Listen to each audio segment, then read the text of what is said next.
Metro ha comenzado a cerrar secciones de la Blue Line en 2 etapas, entre enero y septiembre de 2019, para realizar importantes mejoras.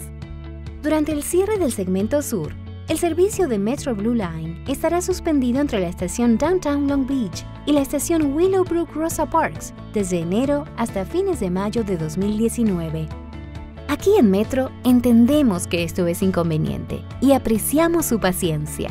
Estamos ofreciendo varios servicios de autobús en todas las estaciones de Metro Blue Line durante los cierres para ayudarle a que sea lo menos complicado posible. Durante el cierre, busque carteles como estos y a los amables embajadores de seguridad de Metrorail en las estaciones de Metro Blue Line para ayudarle a llegar a donde necesita ir.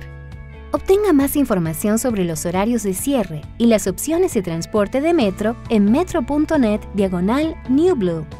Una mejor Metro Blue Line está llegando.